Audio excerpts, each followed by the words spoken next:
शुक्रिया शशि। बहुत प्यारी दिख रही है चित्रा आप। हाँ। और मैं दर्शकों को बता दूं कि स्पेशली इस शो के लिए ये साड़ी पहन कर आई है फिर से। हाँ, शशि ने मुझे कहा था कि आप हमारे शो में थोड़ा प्रयोग करते रहिए, तो इन्होंने पहले तो कहा रिसर्च कीजिए, फिर इन्होंने पढ़ाई के काम में लगा दिया, उसके बाद कहा कि थोड़ा लुक चेंज करके आया कीजिए। जैसे हमें आज तक में आप देखते होंगे हमारे लुक पे कितना काम किया जाता है, तो शशि ने स्पेशली अपने 2 टूक शो के लिए कि भाई थोड़ा अलग होके आया करिए, तो मुझे लगा अब इनको इम्प्रेस करके रखना है ताकि ये शो में बुलाती रहे, तो मैं प्रयोग साड़ी कर रही पहन कर हूँ। आए और आप बहुत सुंदर लग आज अंतर्राष्ट्रीय महिला दिवस भी हम मना रहे हैं, तो मैंने कहा कि जरूरी नहीं है गुलाबी कपड़ा पहनना जो लड़कियों के साथ जोड़ दिया जाता है। हमने कहा अब हम तय करेंगे, मतलब लड़कियां तय कर रही कि कौन सा कलर पहनना है किस दिवस पे, तो बस इसलिए। आपको मैंने देखा कि अभी जब कांग्रेस ने जो पहली लिस्ट जारी की है 39 कैंडिडेट्स उन्होंने बता दिए, तो सबसे पहले तो मैं इस पे आपका टेक लूंगी, आप कैसे देख रही हैं इसको?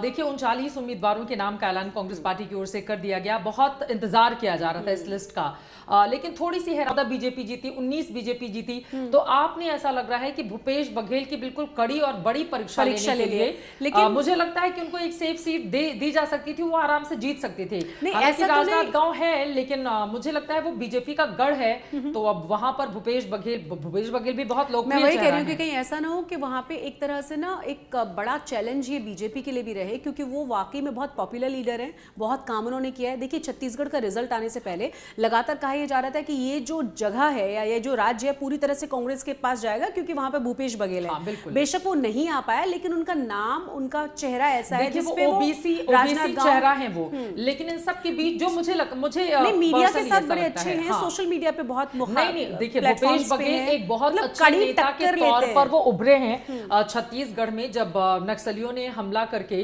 कांग्रेस पार्टी के बड़े दिग्गजों को मतलब जब उनकी जान चली गई थी, उसके बाद छत्तीसगढ़ में कांग्रेस के लिए बहुत विकट स्थिति थी। लेकिन जब छत्तीसगढ़ की जिम्मेदारी दी गई भूपेश बघेल को 2019 में भी हम सब ने देखा कि कमाल का प्रदर्शन किस तरह का रहा था, और उसके बाद अभी लेकिन मुझे लग रहा है कि राजनांदगांव या तो वो दिखाना चाहते हैं कि तुम्हारे गढ़ में घुसकर तुमको हराएंगे, या तो दूसरी तरफ ये भी हो सकता है कि मतलब कड़ी और बड़ी, मुझे लग रहा है कि हालांकि चुनौती बड़ी होगी, लेकिन मुझे पर्सनली ऐसा लगता है कि भूपेश बघेल को एक सेफ सीट से उतार के ये जीत हासिल कर सकते थे। बट ये है मीडिया के लिए हमारे लिए इंटरेस्टिंग होगा जब कड़ी टक्कर होगी और हम कहेंगे आखिरी तक देखिए कौन जीत रहा है राजनांदगांव, जब अनाउंसमेंट हो रही होगी। अच्छा, ये तो बात रही भूपेश बघेल की। अब फिर से राहुल गांधी की हम बात कर लेते हैं, जो जिक्र हम कर रहे थे कि जिस तरीके से अब देखिए सीट के बारे में जैसे ही बात सामने आई है बीजेपी ने सवाल उठाने शुरू कर दिए हैं, और ये बहुत लाजमी है कि क्या पूरी तरह से पलायन कर चुका है गांधी परिवार उत्तर प्रदेश के भीतर से? क्या ये लोग किसी को भी उतारेंगे कि नहीं उतारेंगे?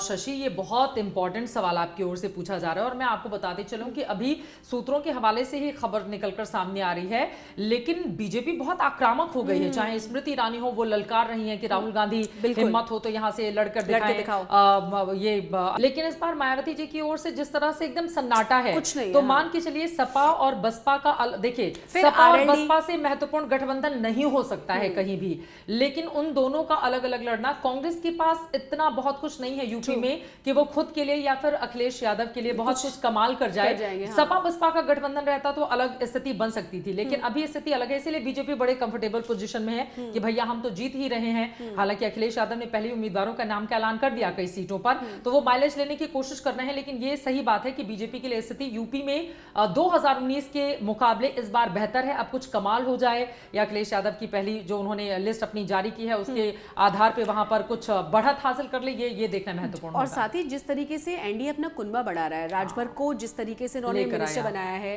जिस तरीके से आरएलडी की एंट्री हुई है, पश्चिमी यूपी में जो 7 लोकसभा की सीटें हारे थे, बिल्कुल उसको जिताने में मदद हो सकती है, इसीलिए उनको भी शामिल कर लिया गया। तो कुल मिलाकर ये बहुत बड़ी वाली स्ट्रेटेजी पर काम कर रहे हैं, तो कम चैलेंजिंग नहीं है, ये मानना पड़ेगा। विपक्षी पार्टियों के लिए आपको मोदी से लड़ना है, आपको बीजेपी से लड़ना है, और बीजेपी के पास वहां पे तो डबल इंजन की सरकार भी, योगी जी भी हैं, तो फिर राह आसान नहीं है, लेकिन अल्टीमेटली जब तक आप लड़ते नहीं हैं तब तक आपको पता नहीं चलता है कि मुकाबला कड़ा था या नहीं था।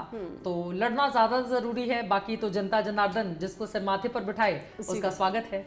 बहुत बहुत शुक्रिया, बहुत बहुत शुक्रिया आपका। और इसी के साथ हमारी इस खास पेशकश में बस इतना ही।